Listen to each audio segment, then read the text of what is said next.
So Blaine, a couple months ago, I decided to do like a social media fast. And I usually do 2 or 3 a year, just kind of depending on Mhm. how things are going and how my mental health is going to. And I just remember I was just doing the mindless scroll of like looking at moms and people who had a house and we currently rent, if you didn't know, but and just like scrolling and just taking in all of this content. And I just remember feeling like so horrible about myself, like down in the dumps, and just being like, why can't I have that? Or like, why Yeah. can't we make that much money? Or why can't I just be home with my kids and have a huge house and, make these perfect homemade sourdough meals and Mhm. homestead and like do all of the different things that I see just flooding my feed. And I got to this point when I was like, I have to stop looking at this stuff or else I'm going to go down a deep hole of depression and anxiety because Yeah. I'm sitting here instead of being grateful for what I do have, you know, Mhm. comparing myself to others who I don't even know. Welcome to the You Are More podcast. I'm Blaine Ledbetter. And I'm Lakin Stewart. If you're looking for an authentic community that shares the truth of the gospel and the truth about life, you've come to the right place.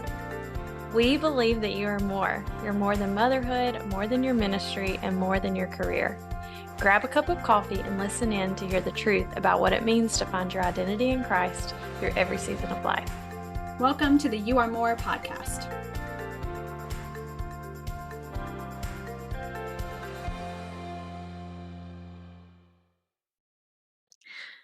All right, welcome back, friends. Today, as Lakin mentioned initially, we are going to dive into social media traps and comparison and capacity.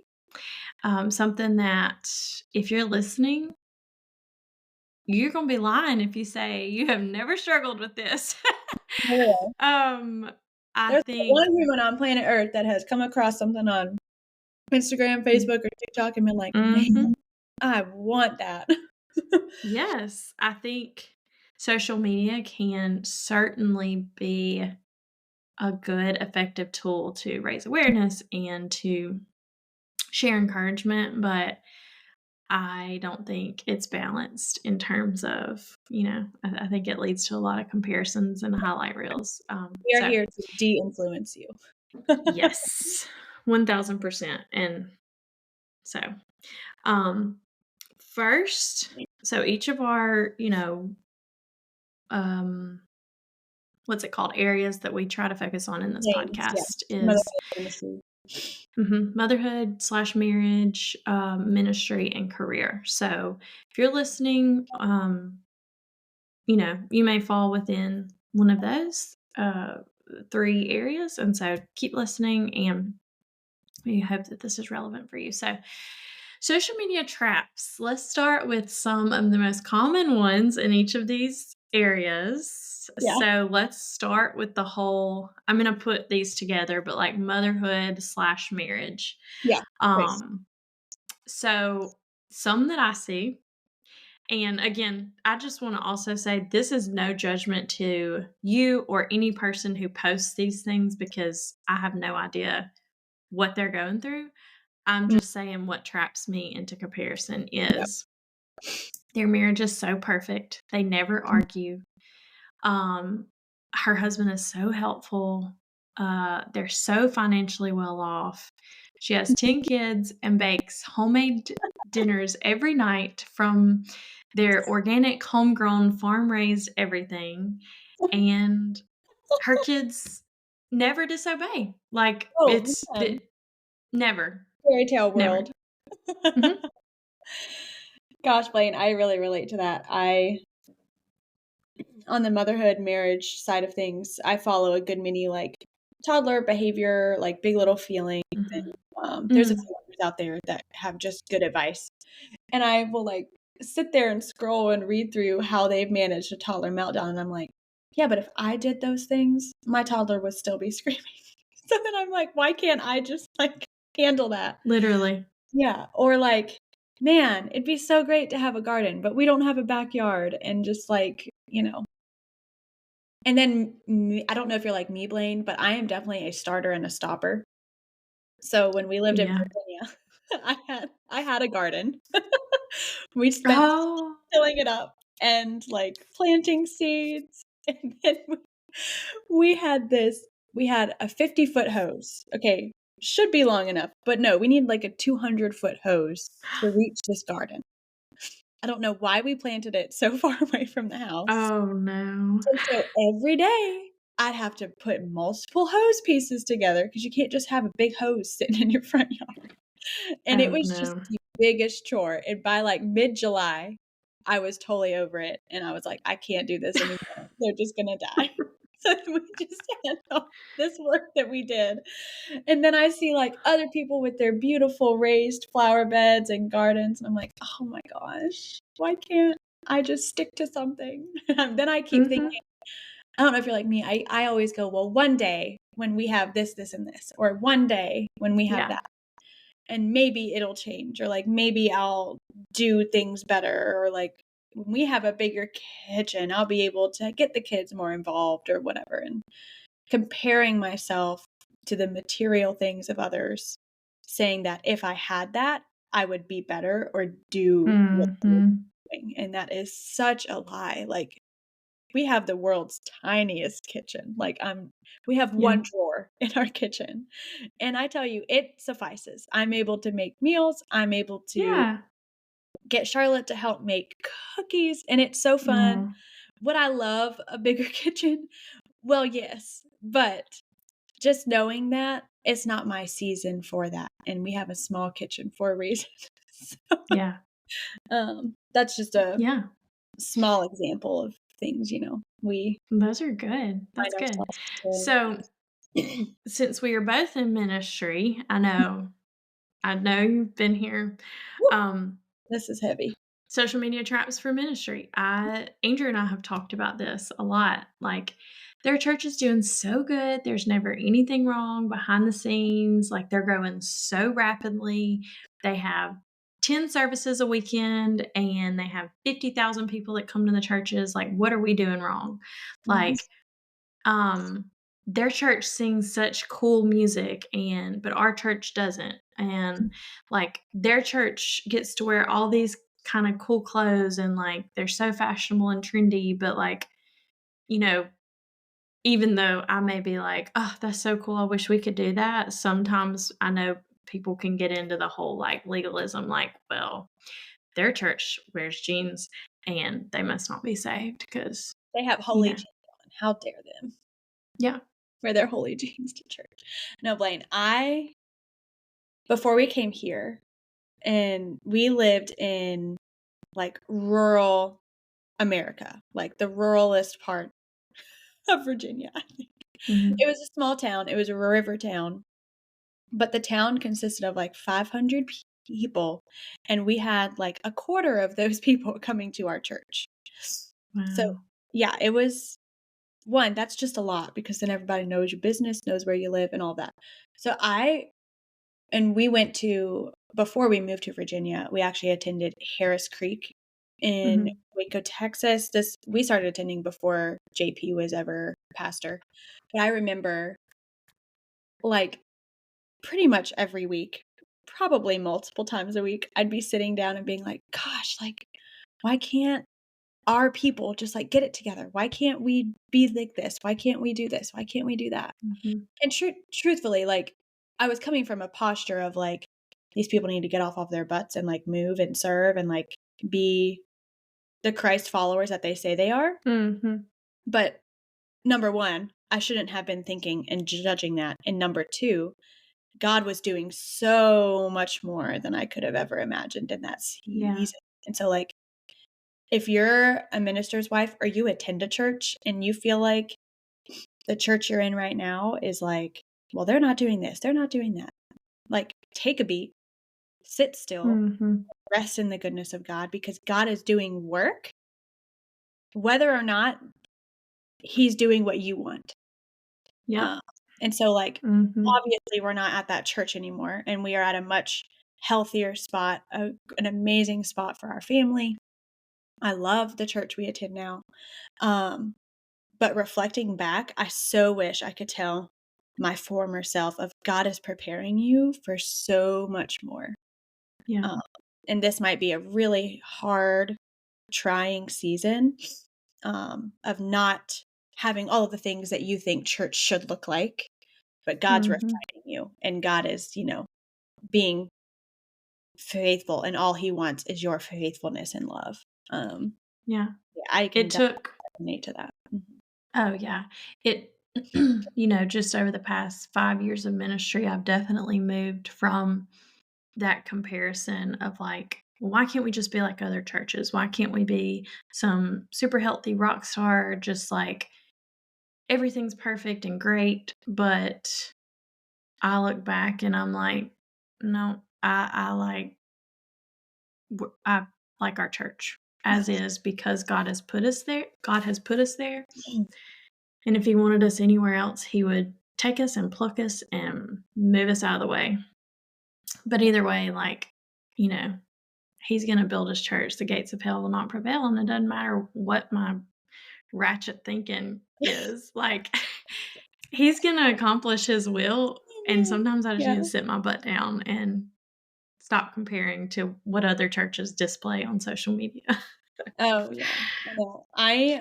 Um I've struggled with, and this is something I haven't really voiced to anyone, so hello world. Um, my husband went from being the lead pastor of a very small church to being a college pastor in a very large. Mhm. So, like, whereas before we kind of knew everything that was going on, all the things that were happening, and then we go to this position where he's a part of an amazing team, amazing staff that is super Yeah. healthy and vibrant, but he's maybe not privy to all the things. And as someone who loves being in the know, and again, it's like that comparison thing. I'm like, well, this staff member knows this stuff, or this staff member knows this, and it's like we don't have to know. Um, Yeah. and that's not necessarily a social media thing, but it does go into the comparison of like, my husband is now here, whereas he was here, but also we're in a much healthier spot. So, Yeah. So, what about so we'll move straight into like career and if you didn't relate to ministry, motherhood, or marriage, this is something that, hopefully most of us are working, and I classify being a stay-at-home mom as a job that's more than a full-time job. Um, but, the traps on social media are, well, her career allows her to stay home, which is the case for both of us right now. mhm. Um, she must be so happy. Like, that just must be the most fulfilling, rewarding job. Her job pays $200,000 a year. She's Oh, so lucky they don't have anything to worry about. Uh, like moving into even seeing people who are able to like quit their job when they turn 38 and retire forever or stay at home or travel the world.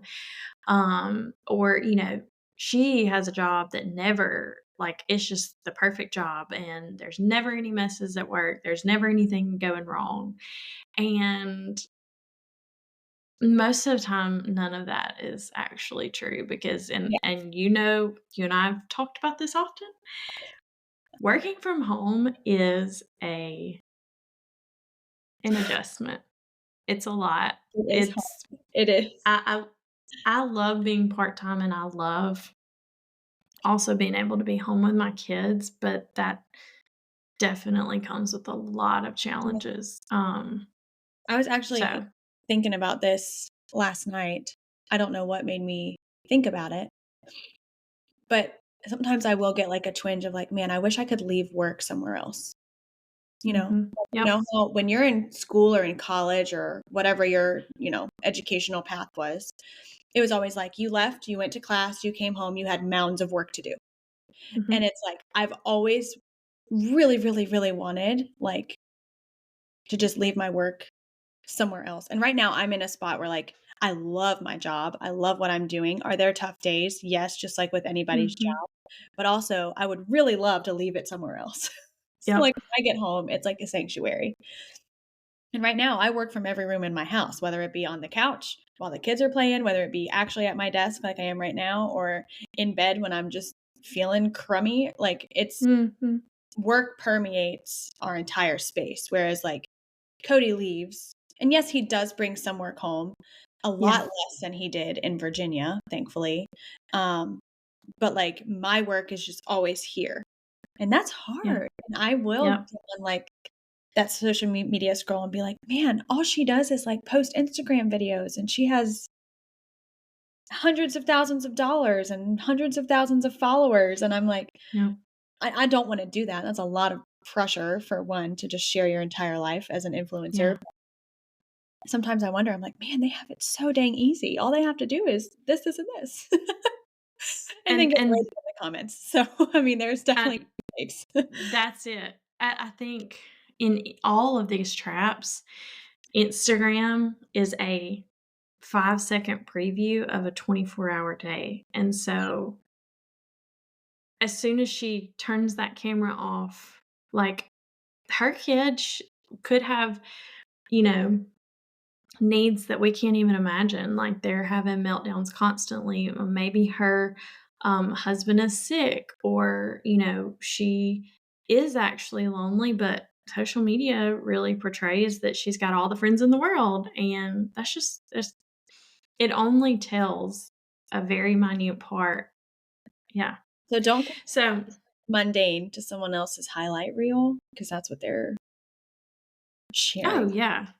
absolutely. So, moving from like the traps that we see, let's move into like comparison and capacity. I was listening to a podcast this week. I text Lakin when we were thinking about our next topic that we're going to go through, and she said, well, what about social media traps? I said, yeah, I'm actually listening to a podcast right now. Dadville was talking about comparison and capacity, and like, Can you explain the difference between those two or how they're being used in this context? yeah.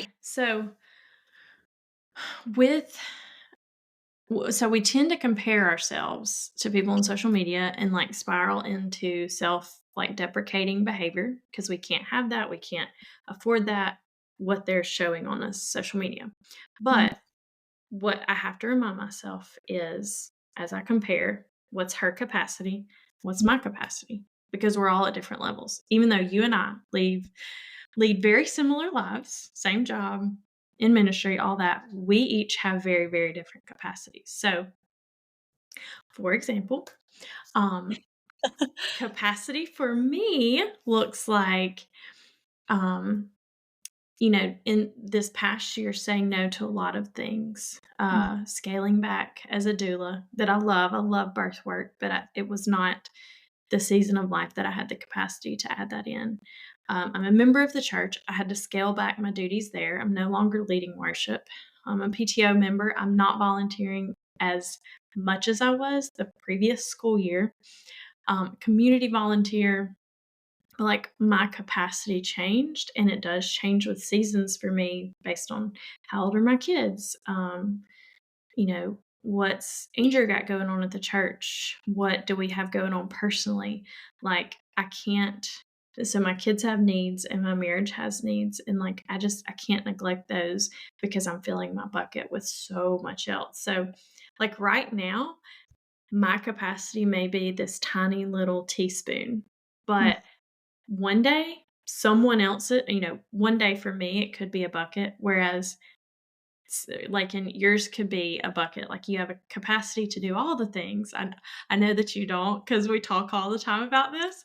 But that's the thing. Like we compare ourselves to people and we all Mm. have different capacities. Like I have a friend, she's got multiple kids. She is so gracious and so kind and so actively involved in their church. And she does a lot. And I have to get it out of my head that just because she does a lot and does all of that, she can handle it. That doesn't mean that I was called to. That doesn't mean that I can. I know what my limits are. It's part of, like, growth and healing and, like, self-awareness, but I just that's where comparison and capacity really when comparison tries to sneak in, I have to remind myself, like, what's my capacity to take on these things? Yeah, that's really, really good. That's truthfully something that I've never thought about is I'm comparing my capacity to say your capacity Mhm. or, another friend's capacity. Um, which is something new to me and I'm processing currently right now. Yeah. Um, yeah, so I think for me, just thinking through what capacity looks like, I mean, over the Mhm. last year, it has changed dramatically. Yeah. Since we moved, since my husband's job changed, since our childcare has changed. Um, and my capacity, truthfully, it changes. This is so weird, but it changes based on how much sleep I get. Yeah. And that sounds like I am a person who, just like my little daughter, who is screaming all morning long because she woke up at 4:45. If I don't get enough sleep, I am a monster and just an Yeah. emotional basket case. Like, for example, I took my oldest, we went on a little road trip to visit some friends last weekend. And I didn't go to bed on time. It was like 1 and 2 in the morning because we were just chatting and, like, having fun. Oh, yeah. And then my daughter would be up at 6 o'clock, and here I was running on 4 hours of sleep. And while I was there, I just, like, dealt with it because I didn't have to worry about the day-to-day of things. But when I got home, I think I cried for 3 days straight. I was just I my capacity was, like, Yeah. below ground, and, like, new things at work would pop up, and I'm like, "Oh my god, I can't do this." Mhm. And so my capacity definitely changes based on how much sleep I get and just where I am emotionally. I've struggled with anxiety and depression, and that ebbs and flows over time, Yeah. also based on the amount of sleep I receive. Yeah. So, um, yeah, I love that concept of don't compare your capacity to someone else's because one, you don't really know what their Mhm. capacity is.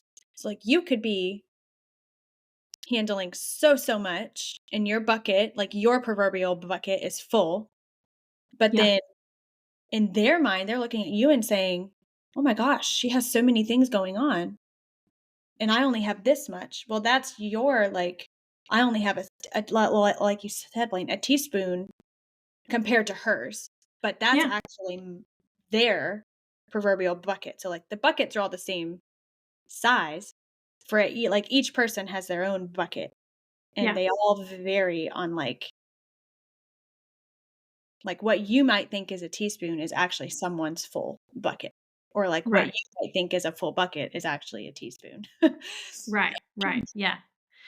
So, thinking everything that we've said through the past 20 minutes, Right. what are ways I kind of jotted down a couple, but like what are ways that we combat this? You mentioned it before we started, but a social media cleanse or a social media break. I know when this year started, I try to do this every now and then, but I really just went through and unfollowed a lot of people that I caught myself comparing myself to, So or just like mute their stories or posts.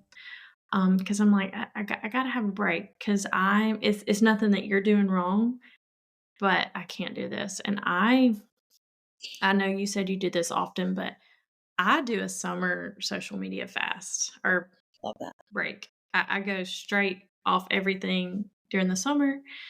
Um, and my mental health and clarity is like Singing with so the much better. Yeah. That's so good. Yeah, I do a whenever I'm feeling myself getting into that hole or pit of, "Gosh, I'm spending, 1, way too much time on this. I'm ignoring my kids because I feel the need to scroll," or Mhm. I'm just comparing myself, I will do a check and be like, "Okay, you gotta get off of it, like, right now." Um A few times I've done like a 6-month fast, and it's been so refreshing and really great to just reset. Because then your mind doesn't really once you go like a month without it, it doesn't really think you need it anymore. Right. But yeah, and then also like going back to the like how do we combat comparison, and going back to the capacity thing now that my brain is wrapped around it, like realizing that your capacity is different from another person's can kind of Mhm. help stop that comparison. Be like, Yeah. man, she's got so much going on and she's doing it so great, like so well. I have a lot going on too, and I might not be handling it really well, but what can I do to make my bucket less full? Yeah. Uh, That's huge. I was gonna say, adding to that, just taking inventory, and I try to do that a couple times a year, like, what's on my plate? I share that with Andrew, and I take an inventory of, okay, what are my obligations weekly, daily, monthly? What am I committed to right now? And sometimes it's saying no to something right now, but one day I could say yes to it again. It's not forever. mhm. Yeah, I love that. So, That's really, really good. And just reminding, and this is in notes that you wrote, Blaine, but just reminding ourselves, like, who are we trying to please when we are sitting and comparing, or, you know, looking through social media or planning to post something about ourselves on social media?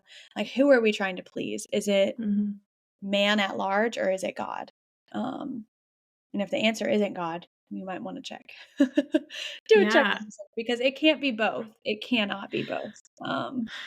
it that verse in Galatians, 1:10, "For am I now seeking the approval of man or of God, or am I trying to please man? If I were still trying to please man, I would not be a servant of Christ. Mm, Um, for I would have you know, brothers, that the gospel that was preached by me is not man's gospel." So, it's like, write that on your mirror, put it on a note card when the comparison game hits, because it's going to, if not now, one day soon. one day. Um, yeah, yeah, and even if you're not on social media and you're like, it's even just seeing people that you work with or Mm, whatever, but also sharing that with a friend of like, "Gosh, I just spiraled into comparison, and I know it's not truth." That, I think, is huge, just sharing those. I mean, that's really, like, sanctifying and confession too. So, yeah. Well, thanks everybody for listening, and make sure you give us a follow on Instagram at You Are More Mhm. Pod, and find us wherever you get your podcast, and click subscribe, and make sure to leave us a review. And as always, share with your friends so that more people can hear what we have to share. It might not always be great, but we know that it's from the Lord. So we hope you guys have a great day. See ya.